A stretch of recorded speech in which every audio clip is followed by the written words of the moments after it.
देख रहे हैं हल्ला बोल टीवी और मैं हूं आपके साथ सुरभि। शंभूगंज हॉस्टल के मालिक मनीष रंजन के गांव एसआईटी की टीम ने रेड मारी और एसआईटी को टीम को इस दौरान कुछ अहम सुराग मिले। इसके बारे में हमें विस्तार से बताएंगे हल्ला बोल टीवी के संपादक दीपक शर्मा। शंभूगंज हॉस्टल के जो मालिक हैं जी मनीष चंद्रवंशी उर्फ मनीष रंजन, यह आदमी अपनी पैठ सियासी गलियारों में बढ़ाने की कोशिश में था और इसके लिए उसने कई सफेदपोशों से भी अपने संबंध बनाए जी। अब एसआईटी ने उसका जो गांव है मनीष चंद्रवंशी उर्फ मनीष रंजन का, वो गांव जहानाबाद के मखदूमपुर थाना क्षेत्र के गरका में है। गरका में एसआईटी ने उसके गांव में उसके पैतृक आवास पर रेड मारी है और इसमें कहा जा रहा है कि एसआईटी को कई अहम सुराग हाथ लगे हैं। मनीष चंद्रवंशी उर्फ मनीष रंजन अपनी पैठ बनाकर मुखिया का चुनाव लड़ने की कोशिश में था। इसने पिछले 5 साल में करोड़ों रुपए कमाए हैं। 15,000 रुपए की हॉस्पिटल में नौकरी करने वाला मनीष चंद्रवंशी उर्फ मनीष रंजन आज करोड़ों रुपए की संपत्ति का मालिक है। कोई पेड़ हाथ लग गया या खुलजा सिमसी मल्ली बाबा का हाथ लग गया, कहां से लाए इतने पैसे? तो अब एसआईटी ने इसके जहानाबाद जिले के मखदूमपुर थाना क्षेत्र के गरका गांव में रेड की है और रेड करके कई दस्तावेज, कई अहम सुराग जब्त किया है और एसआईटी ने अब जांच का दायरा बढ़ा दिया है। अब SIT Prabhat memorial hospital, Shambhu girls hostel और सहज सर्जरी, इसके साथ साथ पहले पुलिस कहां जा रही थी, एसआईटी कहां जा रही थी? शंभू गर्ल्स हॉस्टल, प्रभात मेमोरियल हॉस्पिटल और सहज सर्जरी। अब दायरा बढ़ाया है एसआईटी ने। अब एसआईटी ने जो मनीष चंद्रवंशी है उसका जो गांव है जहानाबाद के मखदूमपुर के गरका का, वहां रेड मारी है।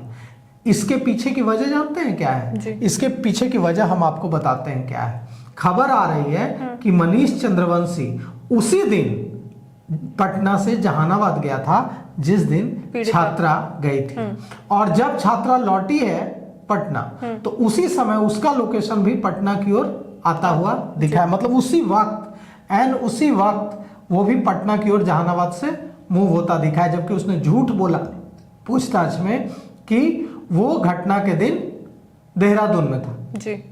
उसका सफेद झूठ पकड़ा गया है। तो अब इस मामले में एसआईटी ने बेऊर जेल में जो बंद है हॉस्टल मालिक मनीष चंद्रवंशी, उसके पैतृक गांव पर छापा मारा है, रेड मारी है और 4 घंटे तक यह रेड चली है। और इस गरका गांव में जो 4 घंटे तक रेड चली है, इसमें कई अहम दस्तावेज और सामग्रियां जब्त की गई हैं और मनीष चंद्रवंशी के परिजनों और गांव के लोगों से भी गहन पूछताछ की गई है। मनीष चंद्रवंशी के बारे में, मनीष चंद्रवंशी की काली कमाई के बारे में, मनीष चंद्रवंशी के धंधों के बारे में। और पुलिस यह जानने की कोशिश कर रही है कि मनीष की मुलाकात, मनीष की आवाजाही किन किन लोगों से थी, किन किन लोगों से उसके संबंध थे और गांव से पटना तक, मतलब मखदूमपुर से पटना तक उसके रिश्ते किन किन लोगों से थे, उसका नेटवर्क कितना फैला हुआ था।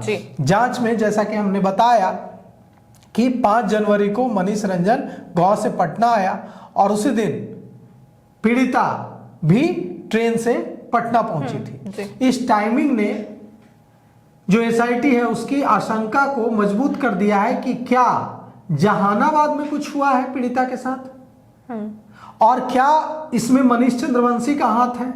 अब मखदूमपुर थाने में अगर रिकॉर्ड की बात करें तो मखदूमपुर थाने में मनीष चंद्रवंशी के खिलाफ पहले से भी मामला दर्ज है और कहा जा रहा है कि उसके कई सफेदपोश लोगों से करीबी संबंध थे।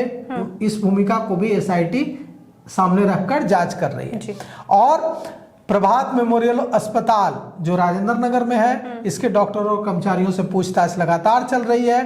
पीड़िता के इलाज में लापरवाही की जो बात है उसमें हॉस्टल संचालक और अस्पताल प्रबंधन की जो मिलीभगत की बात आ रही है, उसको लेकर भी सीसीटीवी फुटेज खंगाले जा रहे हैं और पूछताछ करके पता लगाने की कोशिश की जा रही है कि जांच में जो इलाज है पीड़िता का सुरभि, उसमें लापरवाही तो हुई है, लेकिन लापरवाही जो हुई है उसमें लापरवाही है कि साजिश है। मतलब गलती हुई है कि जानबूझकर उसको मारने की कोशिश की गई है। इस मामले में अब तक जो छात्रा है उसके परिजनों के साथ साथ 16 लोगों के खून के सैंपल डीएनए सैंपल लिए गए जी। हैं जांच के लिए, डीएनए सैंपलिंग के लिए। और एसआईटी का कहना है कि अभी हम और भी कई लोगों के सैंपल ले सकते हैं। जी। और अब यह जो दिख रहा है वो ये दिख रहा है कि जो आरोप पूर्णिया के सांसद पप्पू यादव लगा रहे थे लगातार कि इसमें रैकेट चल रहा था जी। और यह जो मनीष चंद्रवंशी है यह इस पर पप्पू यादव ने आरोप लगाया कि यह लड़कियों की सप्लाई करता था। तो अब इस एंगल से भी क्या पुलिस जांच कर रही है? और अगर पप्पू यादव के पास इतनी इंफॉर्मेशन है तो पुलिस क्यों नहीं पप्पू यादव से कांटेक्ट कर रही है? जी हाँ। और पप्पू यादव से कह रही है कि आप तो सांसद हैं, जनप्रतिनिधि हैं, आप हमें जांच में सहयोग कीजिए। उनसे भी इंफॉर्मेशन ले, वो रोज नए खुलासे करते हैं। तो उनसे भी पुलिस को बातचीत करके उनसे भी इंफॉर्मेशन इनपुट लेना चाहिए, उनसे भी सहयोग मांगना चाहिए। तो देखिए पुलिस इस मामले में क्या कुछ करती है और हम उम्मीद करते हैं कि इस मामले में जल्द ही खुलासा हो जाएगा। अब ऐसे में देखना होगा कि एसआईटी की टीम इस साजिश की आखिरी कड़ी कितनी जल्दी सुलझा पाती है, क्योंकि अब एक आरोपी को नहीं, ये पूरा संगठित अपराध को पकड़ने में लगी हुई है। इसको लेके आपकी क्या राय है हमें कमेंट करके जरूर बताएं। फिलहाल इस पेशकश में इतना ही। तमाम खबरों के लिए देखते रहे हल्ला बोल टीवी। धन्यवाद।